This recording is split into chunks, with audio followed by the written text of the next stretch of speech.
సజ్జల రామకృష్ణారెడ్డి వైసీపీలో number 2, Jagan జైలుకెళ్తే number 1. ఆయన జగన్ రెడ్డికి ఏం సలహాలు ఇస్తున్నారో కానీ మీడియా ముందుకొచ్చి ఆయన మాట్లాడుతున్న మాటలు చూసి లిక్కర్ కేసులో లాయర్లకు కూడా ఆయన సలహాలు ఇస్తున్నారా అన్న డౌట్ చాలామందికి వస్తోంది. ఆయన మాట్లాడుతున్న మాటలు చూసి చట్టం ఇంత సింపుల్గా ఉంటుందా, తప్పులు చేసి ఇంత ఈజీగా తప్పించుకోవచ్చా, ఆధారాలు లేకుండా నేరం చేసేసామని ఎలా నిరూపిస్తారని ఎదురుదాడికి దిగవచ్చా అని అందరూ ఆశ్చర్యపోతున్నారు. సజ్జల ఇటీవల మీడియా ముందు లిక్కర్ స్కామ్ నిలబడే కేసు కాదని తేల్చేశారు. ఆయన చెప్పిన మాట కాదు, వైసీపీ నేతలంతా అదే చెబుతున్నారు. చివరికి లొంగిపోతున్న పట్టుబడుతున్న నిందితులు కూడా అదే ధైర్యంతో ఉన్నారు, అదే చెబుతున్నారు.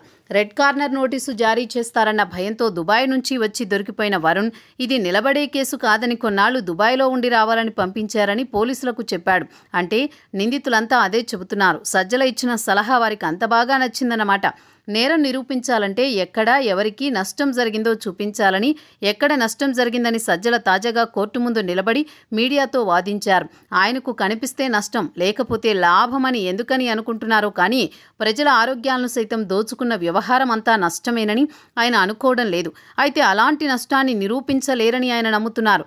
అదే మాటలను నిందితులకు చెప్పి ధైర్యం ఎక్కించే ప్రయత్నం చేస్తున్నారు.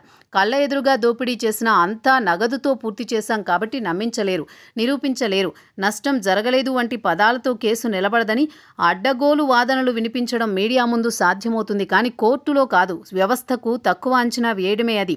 లిక్కర్ స్కామ్లో ఎదురుగా కనిపిస్తున్న వాస్తవాల్ని కూడా ఆధారాలు లేవని వాదించడం తేలికే కానీ వ్యవస్థలు అంత గుడ్డిగా ఉండవని సజ్జల అర్థం చేసుకోవాల్సి ఉంది. సాక్షిలో రాసే అడ్డగోలు రాతలను తీసుకొచ్చి అదే ఐడియాలతో లిక్కర్ కేసు నుంచి బయటపడాలనుకుంటే వ్యవస్థల పవర్ ఏంటో చూపిస్తారు.